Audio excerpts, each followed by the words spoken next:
Hello students and welcome back to our channel excellent learning point. तो बच्चों आज के इस वीडियो में हम क्लास 9th का वर्कशीट नंबर 55 डिस्कस करने जा रहे हैं। ये हमारी हिंदी की वर्कशीट है। देखते हैं क्या लिखा है बच्चों। आज की वर्कशीट में लिखा हुआ है, अनुच्छेद लेखन एक गद्य विद्या है जिसमें किसी विषय पर अपने सोच विचार एवं निजी अनुभव के आधार पर भावों को संक्षिप्त किंतु अर्थपूर्ण रूप से अभिव्यक्त किया जाता है। मतलब कि जो भी बच्चों किसी भी टॉपिक पे किसी भी विषय लिखा हो ना, किसी भी विषय पर हमें कोई चीज़ लिखनी होती है तो हम अपने हिसाब से लिखते हैं। अपना हमने जो उसमें लिखा हुआ है निजी अनुभव, जो हमने कुछ एक्सपीरियंस किया होता है वो हम इसमें लिखते हैं। इसमें छोटे छोटे वाक्य शामिल होते हैं जो एक दूसरे से जुड़े हुए होते हैं। इसमें मुख्य बिंदुओं को शामिल कर मुहावरे एवं लोकोक्तियों आदि का प्रयोग कर और अधिक व्यावहारिक बनाया जा सकता है। अनुच्छेद लेखन में वाक्यों को दोहराया नहीं जाता। मतलब कि बच्चों एक वाक्य अगर आपने लिख दिया तो उसको आप दोबारा रिपीट नहीं करोगे। हमारे घरों में या आसपास पिछले सप्ताह और इस सप्ताह कुछ महत्वपूर्ण त्यौहार पर्व मनाए जा चुके हैं या जाने वाले हैं। इन्हीं पर्वों में से किसी एक पर सोच विचार कर उसका शीर्षक चुनकर कोरोना काल की वर्तमान परिस्थितियों के अनुसार कुछ सुझावित बिंदुओं को शामिल कर एक अनुच्छेद लिखिए। संकेत के लिए कुछ तस्वीरें दी जा रही हैं। बच्चों हमें एक अनुच्छेद लिखना है, ठीक है। तो देखो, आपको यहाँ पे शीर्षक देना है और फिर उसके बाद नीचे में क्या करना है, तो नीचे में आपको पूरा का पूरा पैराग्राफ लिखना है। तो जैसे कि बच्चों आपको यहाँ पे दिख रहा होगा कि ये देखो यहाँ पर दिया दिख रहा है आपको, और आपको यहाँ पर क्या कहते हैं, यहाँ पे आपको इस पिक्चर में आपको मस्जिद दिख रही है। और इस तरह से यहाँ पर भी आपको बच्चों यहाँ पे दिया और मिठाइयाँ ये सब मतलब कि दिख रहा है। तो आप इसके ऊपर आपके हिसाब से आप क्या बनाना चाहते हो। ये देखो यहाँ पे ये दोनों गले मिल रहे हैं तो ये ईद का कुछ दिख रहा है यहाँ पर, ठीक है। अब ये बॉक्स जो है आपके, तो इस हिसाब से बच्चों इसके हिसाब से हम किसी के ऊपर भी लिख सकते हैं। यहाँ पे मैं दिवाली के ऊपर लिख देता हूँ, ठीक है। आपकी आपकी मर्जी है, आप ईद के ऊपर भी लिख सकते हो और दिवाली के ऊपर भी लिख सकते हो, ठीक है। तो यहाँ पे मैं दिवाली के ऊपर लिख देता हूँ। तो स्टार्ट करते हैं बच्चों अपनी वर्कशीट। तो बच्चों देखो यहाँ पर हमारा दिवाली के ऊपर होगा दीपावली।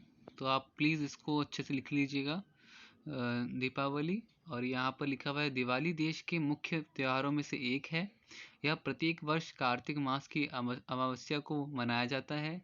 दिवाली का अर्थ होता है दीपों की पंक्ति। दीपावली में से दीपावली से ही शरद ऋतु का आरंभ होता है।